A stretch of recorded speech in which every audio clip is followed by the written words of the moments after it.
Hello, this is Mrs. Schuver, and today we're going to work on adding integers with models. It's a continuation of what we started yesterday, and our second page is going to go back and talk about the number line so we can review the way to model using number lines again. Before you begin, I want you to know this is on page 27 in your packet. Okay, and so what I'd really love for you to do is do this assignment on pencil and paper, particularly since we're going to be modeling. It'll be much easier to do with pencil and paper. You can use your red for negative and your yellow for positive, or you can use your yellow highlighter for positive and your pink highlighter for negative, or again, you can just use a pencil. But what I'd like you to do is take a picture and attach these notes instead of trying to do it on the actual copy that I'm going to give to you. So the copy that I'm going to enclose in the lesson, I'd rather you go ahead and do your paper copy and take a picture of it. So if you want to get that packet ready to go, you may pause this video, and when you're ready to go, you can start it up again. So our integers are considered positive, and we could consider them negative whole numbers. Remember, there's no part of numbers. When we're talking about the integers, there's no fractions or decimals, it's only the whole numbers. So integers are the positive whole numbers and the negative whole numbers. They can be represented with models, and we can use our counters, which we just discovered yesterday, also known as chips, or we can model it using a number line. So those are the two different models that help us visualize what is happening when we add integers. So let's recall now that when we have positive, we are using an open circle. You can also use the color yellow if you prefer to signify it. Again, I'm a color coder, so that's my preference. You can use a closed or filled in circle for negative. Again, we talked about either a pink highlighter or a red pencil, pen, or marker. So whichever one helps you.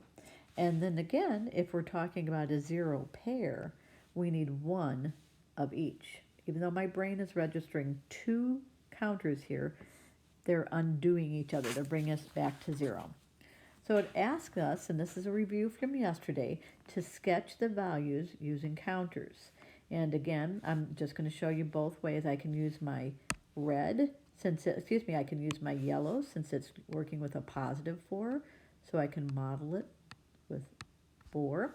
Or, if you're not crazy about the colors, you can just put open circles. This is an or. You don't have to do both of these.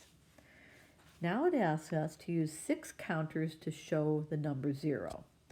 And we did this yesterday, so we could put them in any arrangement we want. I need a positive and I need a negative.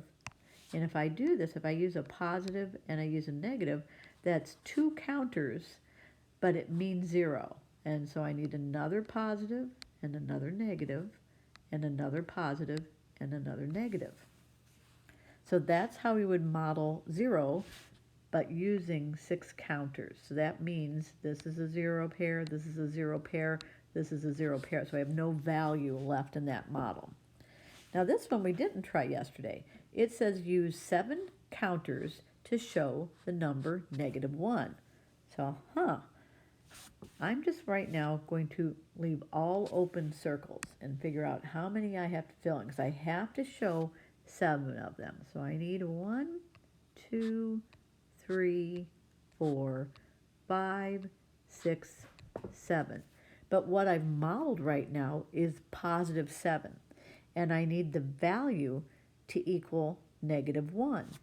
So I think I'm going to make a 0 pair. I'm going to keep one of them open, and I'm going to close in one. So now, even though I have 7 counters, this is a value of 0. So that no longer, but they're still there. So let's try that again. If I go a positive and a negative, I now have used 4 counters, but that's a 0. So I have a +3. If I take this as a positive and make this a negative, I now have 6 counters I've used, and I can see 6 and 7, but I'm left with a positive 1, and I need a negative 1. So anybody have any ideas? Well, sure, we're going to fill this in, and if you're using colors, that would need to be a red 1. So if I look at this, the model is actually showing 3 positives and 4 negatives, so it makes sense I would have 1 leftover negative. So that's my strategy, but you might have thought about a different way to model that, and that's okay. So now let's look at what they want us to do next. It says that they want us to write an equation. Remember, we're going to need an equal sign to represent the value of the model. Then model the given equations. So actually these are expressions, but we're going to make equations out of them. So we're going to start with the models. And they want us to write an equation. So when I look at number 4, I see 1, 2, 3, 4 negatives. So I'm going to write that as -4. And I see 1, 2, 3 positives. So I'm going to add +3. And since they want an equation, I'm going to write what it equals. And the nice thing about the model is I can make a 0 pair, another 0 pair, and another 0 pair. And whatever I have left over is the answer. So I have 1 negative counter left. So -4 + 3 equals 1. Number 5, I see 1, 2 negative counters, and then 1, 2, 3, 4, 5, 6 positive counters. So I'm going to add +6. And again, I can make 1 0 pair, 2 0 pairs, and what my leftover is the answer. So there's 4 leftover counters. So the last one, I see 1, 2, 3 negative counters, and 1, 2, 3, 4, 5, 6 positive counters. So I'm going to add 6. And in order to find the answer now, I'm going to find all my 0 pairs and cross them out. 1 0 pair, 2 0 pairs, 3 0 pairs, and what I have left over is 3.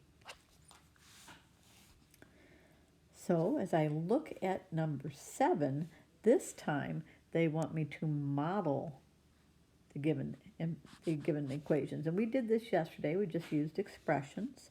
So I'm going to go ahead and go to my colors this time. I'm going to model this with 3 negatives. And then I'm going to model this with 4 positives. And they do want me to make it an equation and find the answer. So I'm going to cross off 1, 2, 3 reds with 1, 2, 3 yellows because I have 3 0 pairs. And whatever is left over is my answer. And what I like about the colors is I see it's a positive 1. So it's +1. Number 8, I'm going to do the same thing. I'm going to start with +3. So I need 3 yellow chips, and a -4 would be 4 red chips. And again, I can see that I only have 3 here, and I'm going to cross out 3 here. So my leftover is 1 red. So 3 plus -4 is -1. This last model, I see -3.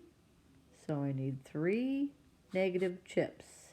And I see -4, so I need 4 negative chips. Oh, and this time I cannot cross out any 0 pairs. Why can I not cross out any 0 pairs? If you said because they're the same color, you are correct.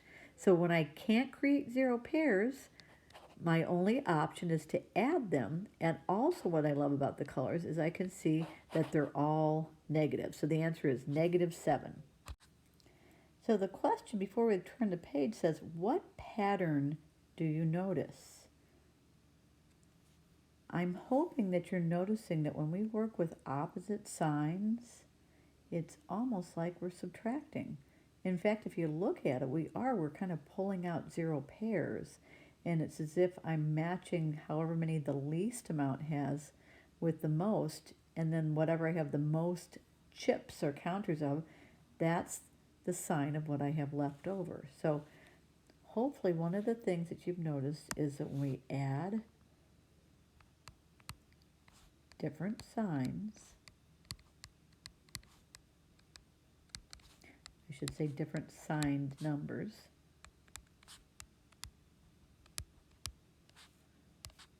we are really subtracting, even though it says that we're adding.